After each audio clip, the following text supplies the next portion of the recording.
विदेश से लौटने के बाद बैठक बुलाई कुलदीप बिश्नोई ने समर्थकों की। दिल्ली में रेणुका बिश्नोई भी थी, भव्य बिश्नोई भी थे। पार्टी से नाराजगी की चर्चाओं के बीच इस मीटिंग के मायने क्या है, क्या सियासी संदेश और संकेत इस बैठक से? एक दिन पहले मनोहर लाल खट्टर की तस्वीर हटाई अपने सोशल मीडिया प्लेटफॉर्म से और फिर अगले दिन देश की राजधानी में बैठक। राजनीति से ऊपर हमेशा सम्मान रहा है, ये बातें कही उन्होंने। जोश भरा समर्थकों में विश्वास, समर्पण, संघर्ष और स्वाभिमान की बातें की। पूर्व सीएम चौधरी भजनलाल के अधूरे सपनों को पूरा करने की बातें की। तो अब कौन सी सियासी राहों पर बढ़ते दिखेंगे कुलदीप बिश्नोई? क्या बैठक के जरिए ये संकेत किसी रणनीति का हिस्सा तो नहीं? दोस्तों नमस्कार, मैं आपका यार जतिन पत्रकार। कुलदीप बिश्नोई सियासी हलचल बढ़ा रहे हैं हरियाणा में। कभी बीजेपी से नाराजगी, पिता पर हुई टिप्पणियों से आहत और आक्रोश, गुस्सा था उनमें। फिर रेखा शर्मा के खेद जताने पर संतुष्ट भी दिखे, संतुष्टि जताई उन्होंने। और उसके बाद फिर सोशल मीडिया प्लेटफॉर्म से मनोहर लाल खट्टर और जेपी नड्डा की तस्वीर हटाना, और फिर अगले ही दिन दिल्ली में समर्थकों की मीटिंग। आखिर क्या संदेश देने की कोशिश, क्या संकेत देने का प्रयास? क्योंकि नाराजगी की चर्चाओं के बीच इस मीटिंग के मायने बहुत अहम हो सकते हैं। उनकी पत्नी पूर्व विधायक रेणुका बिश्नोई भी थे मीटिंग में, उनके बेटे पूर्व विधायक भव्य बिश्नोई भी थे और इसके अलावा उनके कुछ समर्थक भी थे। तो शुक्रवार को मीटिंग के बिश्नोई ने, जिसमें कयास लगाए जा रहे हैं कि उन्होंने अपने समर्थकों में जोश भरा, भविष्य में मजबूती से आगे बढ़ने की बातें हुई। लेकिन इस मीटिंग की टाइमिंग बहुत अहम है, क्योंकि राजनीति में टाइमिंग की बहुत अहमियत होती है कि किस वक्त पर आप क्या कर रहे हैं, क्या फैसला ले रहे हैं, वो समय क्या है। क्योंकि जो हाल फिलहाल हलचल चली प्रदेश में, सियासी हलचल, रेखा शर्मा की तरफ से पूर्व सीएम भजनलाल पर टिप्पणी के बाद तो कुलदीप बिश्नोई काफी भड़के हुए थे बीजेपी पर। प्रदेश अध्यक्ष से लेकर पार्टी को भी काफी कुछ कहा, खुद की अहमियत बताई। 3 में से 2 बार बीजेपी सरकार बनने में खुद का अहम योगदान बताया, औकात तक की बातें की। और चर्चा थी कि कुलदीप बिश्नोई विदेश से लौटने के बाद अपने समर्थकों के साथ बैठक कर सकते हैं। हालांकि इसी बीच रेखा शर्मा ने अपने बयान पर खेद जताया, जिससे कुलदीप बिश्नोई संतुष्ट नजर आए और फिर उन्होंने बीजेपी को मजबूत करने की बात भी कही। लेकिन विदेश से लौटने के बाद उन्होंने समर्थकों के साथ बैठक जरूर की अभी शुक्रवार को 22 मई को।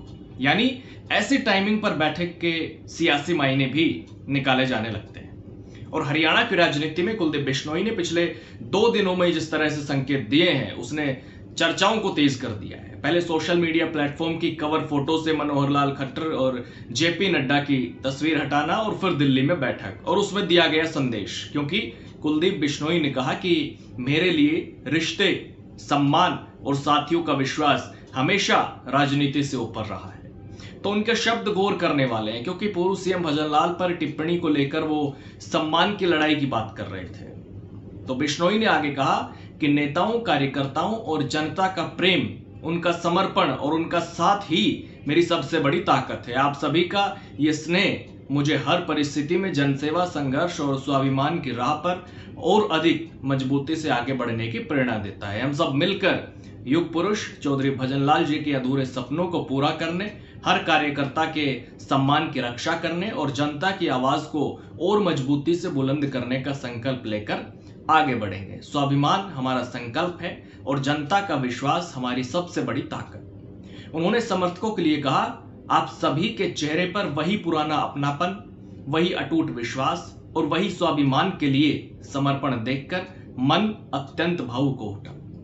युग पुरुष चौधरी भजनलाल जी के मान सम्मान और मेरे स्वाभिमान की रक्षा के लिए जिस प्रकार हर साथी ने एकजुट होकर अपनी आवाज बुलंद की, वो केवल समर्थन नहीं बल्कि परिवार के प्रेम और विश्वास का प्रतीक है।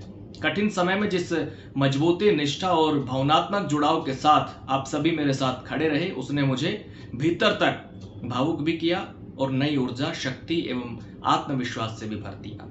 तो समर्थकों की बैठक बुलाना और उसके बाद भावनात्मक शब्दों में स्वाभिमान और सम्मान पर केंद्रित पोस्ट करना, इन घटनाओं को अब सिर्फ सामान्य राजनीतिक गतिविधि नहीं माना जा रहा। ये पूरी कवायद एक बड़े राजनीतिक संदेश के तौर पर देखी जा रही है। कुलदीप बिश्नोई का ये पोस्ट राजनीतिक कम और भावनात्मक ज्यादा है, लेकिन राजनीति में भावनाएं भी रणनीति का हिस्सा होती हैं। उन्होंने स्वाभिमान, सम्मान, विश्वास और परिवार जैसे शब्दों का इस्तेमाल किया।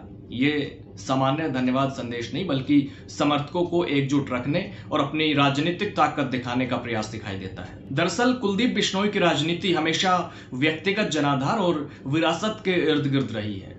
वो उन नेताओं में से हैं जो सिर्फ पार्टी संगठन पर निर्भर नहीं रहते बल्कि अपनी अलग राजनीतिक पहचान और समर्थक वर्ग रखते हैं। यही वजह है कि जब भी वो कोई प्रतीकात्मक कदम उठाते हैं उसके राजनीतिक अर्थ निकाले जाने लगते हैं, और इस बार भी वही हो रहा है। तो नाराजगी की चर्चाओं के बीच अब कुलदीप बिश्नोई के मन में क्या चल रहा है, और ये नाराजगी अचानक पैदा नहीं हुई, इसकी पृष्ठभूमि में वो विवाद है जिसमें बीजेपी सांसद रेखा शर्मा की तरफ से पूर्व सीएम भजनलाल को लेकर की गई टिप्पणी पर बिश्नोई परिवार आहत हुआ।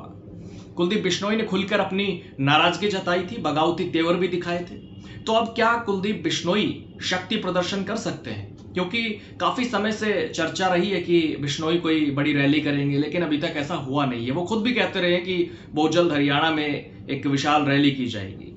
तो क्या अब बिश्नोई कुछ बड़ा करने वाले हैं? क्या वो अपनी ताकत का एहसास कराने का प्रयास करेंगे पार्टी को? क्या अपना जनाधार दिखाने की कोशिश करेंगे? दूसरा, मीटिंग के जरिए शायद बीजेपी नेतृत्व को ये अप्रत्यक्ष संदेश भी हो सकता है कि अगर उनकी उपेक्षा की गई या उनके स्वाभिमान को ठेस पहुंची तो वो किसी विकल्प पर विचार कर सकते हैं। और ये महत्वपूर्ण इसलिए भी है क्योंकि इस पोस्ट में बीजेपी से संबंधित कुछ भी नहीं लिखा हुआ है। उन्होंने सिर्फ स्वाभिमान और सम्मान की बात की। राजनीति में ये बहुत सोची समझी भाषा मानी जाती है। इससे वो खुलकर बगावत की स्थिति में भी नहीं दिखते और अपनी नाराजगी का संदेश भी दे देते हैं, जिसे दबाव की राजनीति भी कहा जाता है। हालांकि बिश्नोई फिलहाल कोई जल्दबाजी में बड़ा फैसला लेने की स्थिति में भी नहीं दिख रहे हैं, लेकिन वो बीजेपी में अपनी भूमिका और सम्मान को लेकर स्पष्ट संदेश देने की कोशिश जरूर कर रहे हैं, क्योंकि जब से वो बीजेपी में आए हैं तब से पार्टी में उनको कोई बड़ा पद भी नहीं मिला है। ऐसे में उनकी रणनीति ये भी हो सकती है कि पार्टी उन्हें नजरअंदाज ना करे और आने वाले समय में उनके परिवार को मजबूत राजनीतिक भूमिका दी जाए। इसलिए वो फिलहाल पूरी तरह टकराव की राजनीति नहीं कर रहे हैं, बल्कि संकेत और संदेश की राजनीति कर रहे हैं। हालांकि आपको क्या लगता है, आप अपनी राय जरूर दीजिएगा। कमेंट बॉक्स के दरवाजे हमेशा की तरह आज भी आपके लिए खुले हुए हैं। नमस्कार।